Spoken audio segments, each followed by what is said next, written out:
Welcome back to our channel Krithika energy essence. So இன்றைக்கி நம்மளோட சேனலில் UG TRB 2024 so PDBRT exam 2024ஓட case டீட்டெயில்ஸில் ஒரு முக்கியமான update.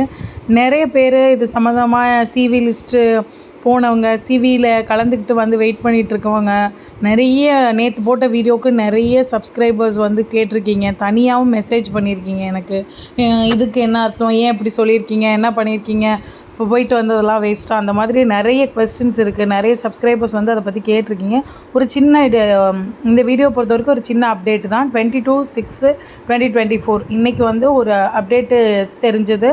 So direction for writ petitions to TRB from honourable judges. So இப்போ what next, இந்த வீடியோக்குள்ளே போகிறதுக்கு முன்னாடி நம்மளோட சேனலில் நிறைய பேர் இன்னும் சப்ஸ்கிரைப் பண்ணாமல் பார்த்துட்ருக்கிற வியூவர்ஸ் கண்டிப்பாக சப்ஸ்கிரைப் பண்ணிக்கோங்க. பிஜிடிஆர்பி யூஜிடிஆர்பி எக்ஸாம் பற்றி டிஎன் டெட்டு அடுத்த டெட் எக்ஸாம்ஸ் வருது ஜூலையில். பிஜிடிஆர்பி எப்படியும் ஆகஸ்ட்டில் வரும். ஸோ இதுக்கான எல்லா கைடன்ஸும் எல்லா நியூஸு உங்களுக்கு கண்டிப்பாக வரணும் அப்படின்னா நம்மளோட சேனலை சப்ஸ்கிரைப் பண்ணி நோட்டிஃபிகேஷன் பெல் ஐக்கானை கிளிக் பண்ணிக்கோங்க.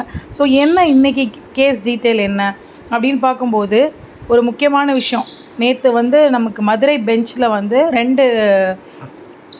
அதாவது டபுள் ஜட்ஜ் அவங்கக்கிட்ட வந்து ரிட் பெட்டிஷன் டைரெக்டாக டிஆர்பி போட்ட பெட்டிஷன், அதாவது ஸ்டே ஆர்டரை வெக்கேட் பண்ணுங்கள் அப்படின்னு டிஆர்பி போட்ட அந்த வழக்கு வந்து விசாரணைக்கு வருது. அதை வரும்போது அவங்க என்ன பதில் சொல்கிறாங்க அப்படின்னா, நீங்கள் ரிட் பெட்டிஷன் தாக்கல் பண்ணியிருக்காங்க இல்லையா சிங்கிள் பெஞ்சில், அதுக்கு நீங்கள் பதில் சொல்லாமல் நீங்கள் வந்து டபுள் பெஞ்சில் ஸ்டே வெக்கேட் பண்ண சொல்லியிருக்கீங்க. இதை வந்து நாங்கள் ஸ்டே வெக்கேட் பண்ண முடியாது. என்ன காரணம் அப்படின்றத அவங்க தெளிவாகவே குறிப்பிட்டிருக்காங்க. என்ன அப்படிங்கும்போது, ஸோ இது டபுள் பெஞ்சில் நீங்கள் ஸ்டே வெக்கேட் பண்ணுங்கன்னு சொல்லியிருக்கீங்களே ஒழிய அந்த ஸ்டே கேட்டிருக்கவங்களுக்கான குவெஸ்டினுக்கான பெட்டிஷன் பதில் மனு தாக்கல் பண்ணலை. ஸோ டைரக்ஷன் என்ன கொடுக்குறாங்க அப்படின்னா, give priority for hearing writ petition in view of the requirement since be stalled. So முழு ஒரு ரெக்ரூட்மெண்ட், அதாவது இந்த ப்ராசஸுமே ஸ்டால்டு நிறுத்தி வைக்கப்பட்டுள்ளதுனால இந்த ரிட் பெட்டிஷனுக்குள்ளே பதிலை கரெக்டான முறையில் அஃபிடவிட் கரெக்டாக பிராமண பத்திரம்னு சொல்கிறத தாக்கல் பண்ணுங்கள். தாக்கல் பண்ணி அந்த பெட்டிஷனை கிளியர் பண்ணிக்கிறதுக்கு நீங்கள் பாருங்கள். அதை விட்டுட்டு ஸ்டே வந்து வெக்கேட் பண்ணுங்கள் அப்படின்றது கேட்குறத விட பெட்டிஷனருக்கு கரெக்டான நீங்கள் பதிலை கொடுங்க, ஒரு முன்னுரிமை எடுத்துக்கிட்டு அதை கொடுங்க. ஒரு கவர்மெண்ட் ஸ்கூல்ஸுக்கான ஒரு இது வந்து நிறுத்தப்பட்டிருக்கிறதுனால எல்லாரோட நலனையும் கருத்தில் கொண்டு மாணவர்கள், தேர்வு செய்யப்பட்ட ஆசிரியர்கள், தேர்வுக்கு காத்திருக்கிற ஆசிரியர்கள் அப்படின்ற பாயிண்ட் தான் மொத்தமாக அவர் சொல்லியிருக்காரு. எல்லாரோட ரெக்ரூட்மெண்ட் ப்ராசஸே ஸ்டாப் ஆகிருக்கிறதுனால எல்லாரோட வெல்ஃபேர் அப்படிங்கிறதையும் நலனையும் கருத்தில் கொண்டு நீங்கள் வந்து ப்ரையாரிட்டி கொடுத்து இந்த பெட்டிஷன்ஸ் எல்லாம் சீக்கிரமாக எவ்வளோ சீக்கிரம் நடத்தி முடிக்க முடியுமோ அவ்வளோ சீக்கிரம் நடத்தி முடிங்க அப்படின்ற டைரக்ஷன் வந்து ஹானபிள் ஜட்ஜஸ் 2 ஜட்ஜஸ் வந்து கொடுத்துருக்காங்க. சுரேஷ்குமார் அண்ட் அருள்முருகன் சார் 2 பேரோட ஜட்ஜ்மெண்ட் வந்து இது மாதிரி கொடுத்துருக்காங்க. So priority for hearing writ petition, so உடனடியாக செய்யுங்க அப்படின்னு அவரே கொடுத்துட்டதுனால நம்மளோட ரெக்வஸ்ட்டாக வேறு கொடுத்துருக்காங்க, சீக்கிரம் செஞ்சு இதை முடிங்க அப்படிங்கிறனால டிஆர்பி இந்த ப்ராசஸை வந்து சீக்கிரமாக எவ்வளோ சீக்கிரம் செய்ய முடியுமோ அவ்வளோ சீக்கிரம் செஞ்சு ப்ரொவிஷ்னல் செலெக்ஷன் லிஸ்ட்டை வெளியிடுறதுக்கான முயற்சிகளை எடுப்பாங்க அப்படிங்கிறதுல எந்த ஒரு பயமும் வேண்டாம்.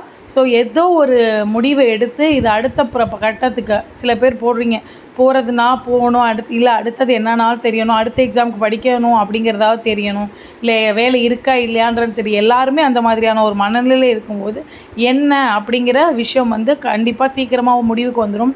24/6 வந்து ஒரு சில கேஸை வந்து கன்சாலிடேட்டடாக இது பண்ணுறாங்க, விசாரிக்கிறாங்க. ஸோ முடிஞ்ச வரைக்கும் அதுக்குள்ளேயே நம்ம உங்களுக்கான ஒரு பதில் கிடச்சிரும். அதனால் நிறைய பேர் நிறைய கமெண்ட் பண்ணிகிட்டே இருக்கீங்க. So stay com. ஸோ எல்லாருக்குமே கஷ்டம், இந்த மாதிரி சுச்சுவேஷனை வந்து தாண்டி தான் வராங்க ஒரு ஆஸ்பிரண்ட்ஸாக இருக்கும்போது. ஸோ இதில் வந்து கண்டிப்பாக எல்லாருக்கும் நல்லதே நடக்கும் நம்புவோம்.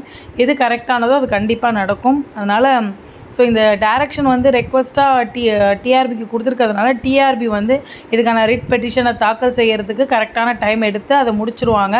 ஸோ மண்டேக்கு மேலே நமக்கு ப்ரொவிஷ்னல் லிஸ்ட் வந்து வெளியாகிறதுக்கான வாய்ப்பு இருக்குது அப்படிங்கிறதா இதோட முக்கியமான விஷயம். ஸோ பிஜிடிஆர்பி இங்கிலீஷ்க்கும் சைக்காலஜிக்கும் நம்ம வந்து நியூ பேட்ச் வந்து ஸ்டார்ட் பண்ணியிருக்கோம் 17/6/2024. ஸோ டெய்லி 10 கொஸ்டின்ஸ் அதில் போடுறோம். ஒவ்வொரு சப் டாப்பிக்லேயும் 10 கொஸ்டின்ஸ் போடுறோம்.